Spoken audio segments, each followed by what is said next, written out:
आज हम रामचरितमानस के आदर्श गुरु ऋषि वशिष्ठ के बारे में बात कर रहे हैं।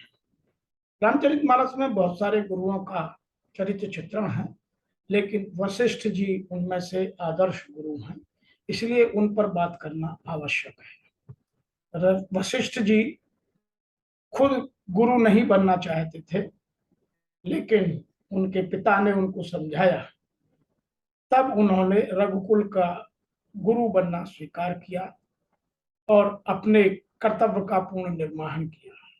संत तुलसीदास जी ने भी रामचरितमानस में गुरु की महिमा की वर्णन करते हुए लिखा है, गुरु बिन भवनद तरह न कोई, जो बिरिंच शंकर संग हुई। इसका तात्पर्य यह हुआ कि यदि कोई व्यक्ति ब्रह्मा जी या शंकर के समान क्यों न हो जाए, लेकिन बिना गुरु के वह इस भवसागर को कभी पार नहीं कर सकता। तो हमें गुरु के महिमा को जानना और वो भी आदर्श गुरु ऋषि वशिष्ठ को समझना बहुत आवश्यक है।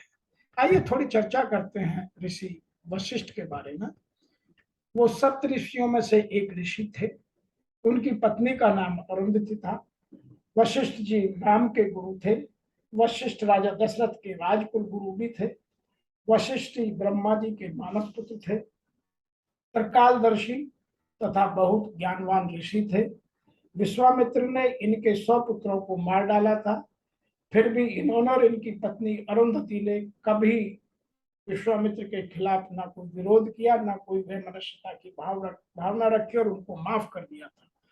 उनके पास कामधेनु गाय की बेटी नंदनी थी, अतः उनकी किसी भी आवश्यकता की पूर्ति नंदनी बिना समय गवाए तुरंत करती थी। फिर भी उन्होंने अपनी आवश्यकताओं को सीमित रखा, अपने विवेक का पालन किया। मैं यहाँ एक ऐतिहासिक घटना आपको सुनाना चाहता हूँ कि जब राजा कौशिक, जो बाद में ऋषि विश्वामित्र बने, राजा थे, तो एक बार ऋषि वशिष्ठ के आश्रम से गुजर रहे थे। ऋषि वशिष्ठ और उनकी पत्नी अरुंधति आश्रम में घूम रही थी। जब कौशिक राजा वहां पहुंचे तो उन्होंने गुरु को प्रणाम कहा और कहा, मैं गुरु जी यहाँ से निकल रहा था, सोचा आपका दर्शन कर लूं। तो उन्होंने कहा कि आप मेरे आश्रम में आए तो मेरा भी कर्तव्य बनता है कि मैं आप सबका यथा योग्य कुछ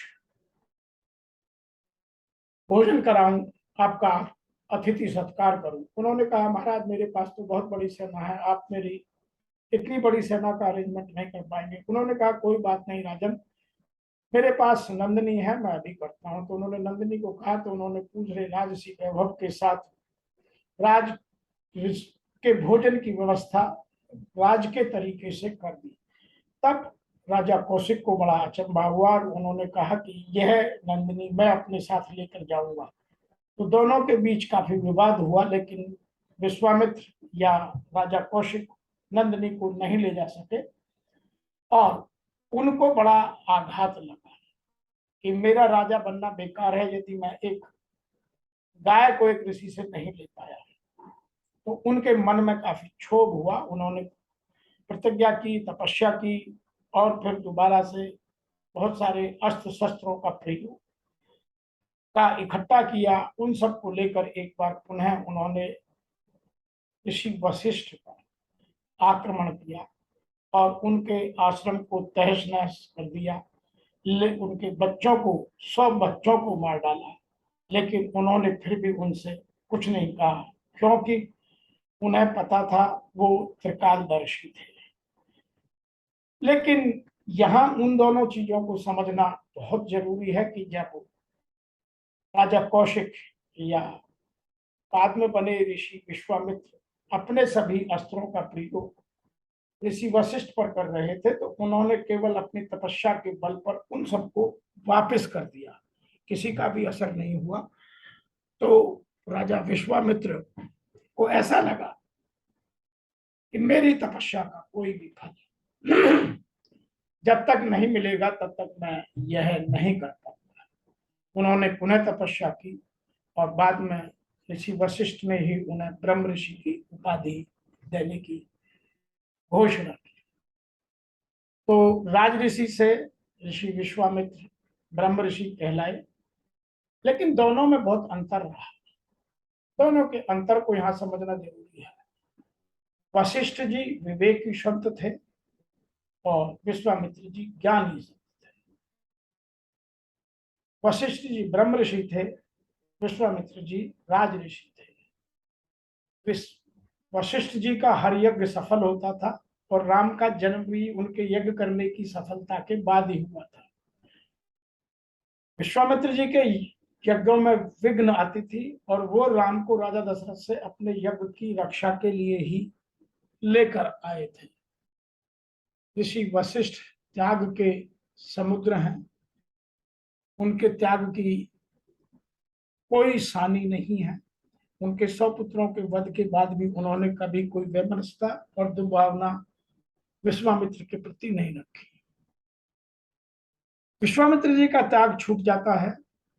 अप्सराओं की कहानी, अप्सरा मेनका की कहानी सबने सुनी है। वशिष्ठ जी त्रिकालदर्शी थे और विश्वामित्र जी केवल भविष्य दृष्टा। लेकिन दोनों विशिष्ट संत थे। लेकिन वशिष्ठ जी एक विशिष्ट गुरु का स्थान रखते।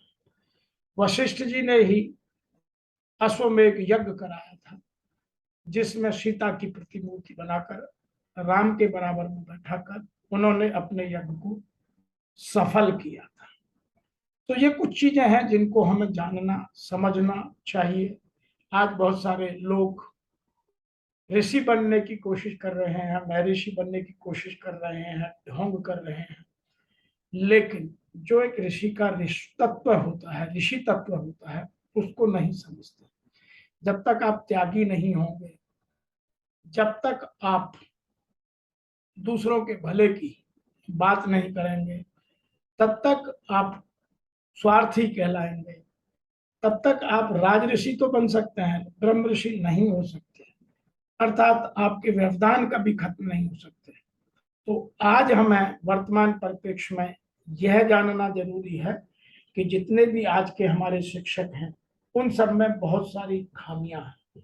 अपने निजी स्वार्थों के कारण वह ना तो अपने शिष्यों का ना इस समाज का भला कर पाते हैं।